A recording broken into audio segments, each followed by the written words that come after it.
Black Flag is one of the best AC games ever created. Despite releasing in 2013, shockingly, it still absolutely murks recent releases. Skull and Bones. And it might shock you to discover just how good Black Flag holds up 11 years later. Whether you've played it before or never got the chance, here are 8 reasons why it's worth your time in 2024. Number 8. The pirate theme. Unlike any other game in the series, Black Flag immerses you in the world of piracy. And I don't mean robbing Shrek 3 from Pirate Bay, you dirty pigs. This game's theme is massively refreshing, especially when you consider there is about 87 different Assassin's Creed games to choose from. This was the first to really switch things up and give a whole new playing experience. Just look at how insane the gameplay is.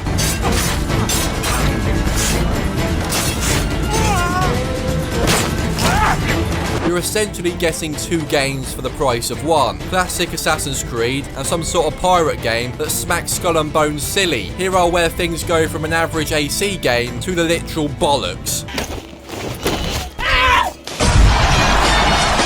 Number 7. Ship combat. Black Flag's ship battles are some of the best in gaming history. Just look at how badass the gameplay is.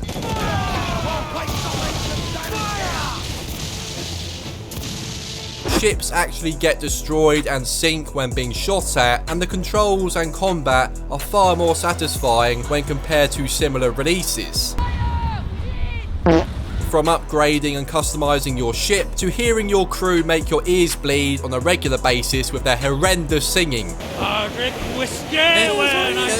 Ship combat is addicting and insanely fun. There is nothing better than swinging on some rope onto the enemy's ship and twatting some knobheads up. Just look at how cinematic it is.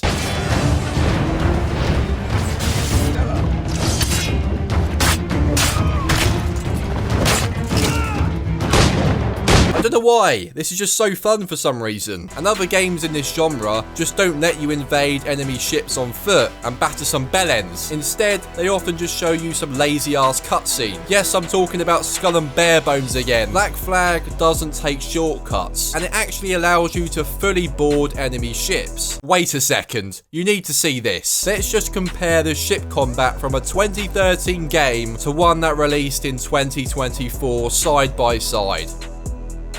This just proves how ahead of its time Black Flag was. Or maybe Skull and Bones was just worse than the state of your mum's teeth. But it doesn't end there. Number 6. The open world. The Caribbean setting is huge and stunningly detailed, with diverse locations such as tropical islands and small cities to discover. It's unique and very different in comparison to the other open worlds in the AC franchise. Seeing ships battle it out in the world as you watch feels cinematic and immersive.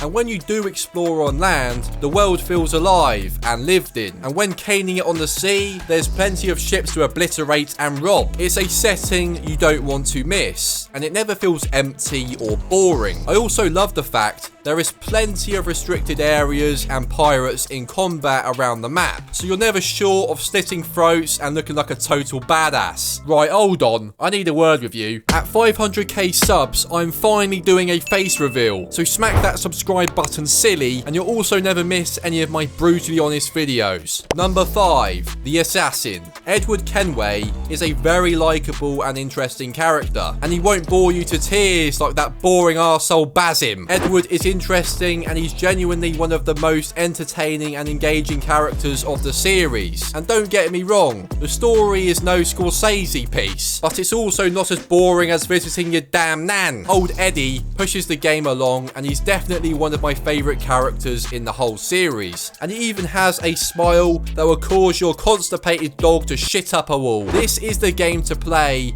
for those who want to play as a badass and intriguing character, with a huge journey in his character arc from a total bumder to an assassin. In cutscenes, you won't find yourself smacking the skip button faster than piss shooting from your dick in the morning, as old Eddie actually comes out with some interesting dialogue that won't send a glass eye to sleep, like old Basim. Number 4. peak AC gameplay. As discussed earlier, it truly feels like 2 games in one, but it's also important to note that this game truly showcases everything that works in the original AC, with its quick and responsive parkour that doesn't feel slow like your character has royally cactus pants like in Mirage, combat that feels fluent with more than just a handful of animations like in recent games. Just look at these kills.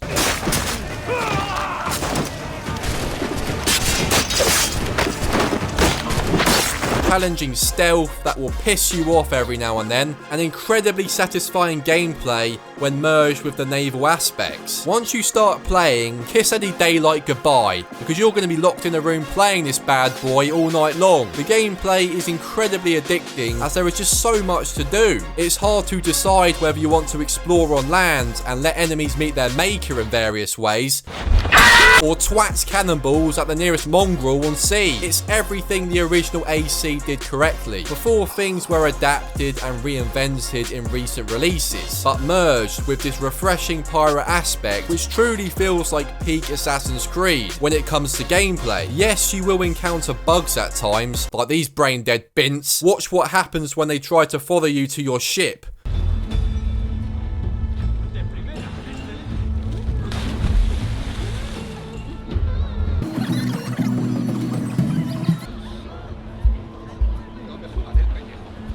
Yeah, the AI in this game won't be curing cancer anytime soon.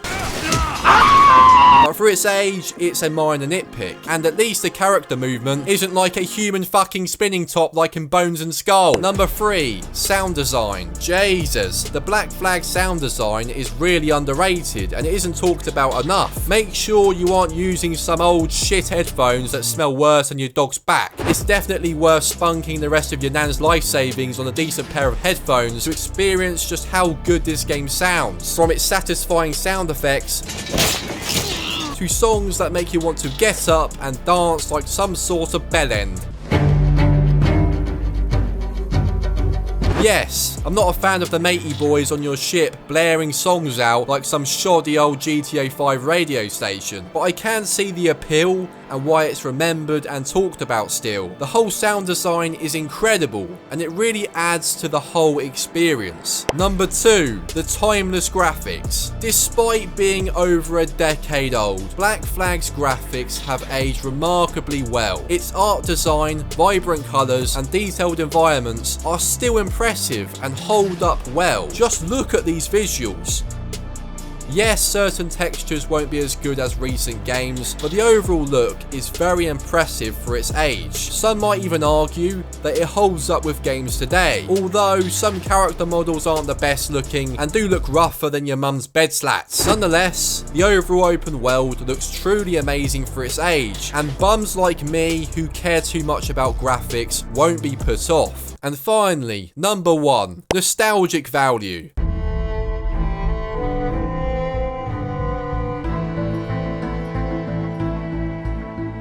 For long-time fans, Black Flag is a nostalgic trip back to one of the high points of the AC series. Ever since this game, the Assassin's Creed franchise has been a bit up and down like a Prosty's cax, and I have to admit, I don't think they've ever reached this level again since. Its unique charm and standout features make it a must-play for both new and returning players. And for me personally, it's my favourite AC game ever made, as it's the only one I've truly gone back and played countless times over the years. No matter how good the early ones were, they've never made me replay it as much as AC Black Flag has. But what I want to know is, how would you honestly rate this game? Do you agree with my comments? I would love to find out. Make sure you do leave a comment down below. And if you would like to find out whether Red Dead Redemption 2 Online is worth playing in 2024, this video might actually really surprise you. Make sure to click the card on screen, you don't want to miss it. Thank you guys for watching as always, and I'll see you next time.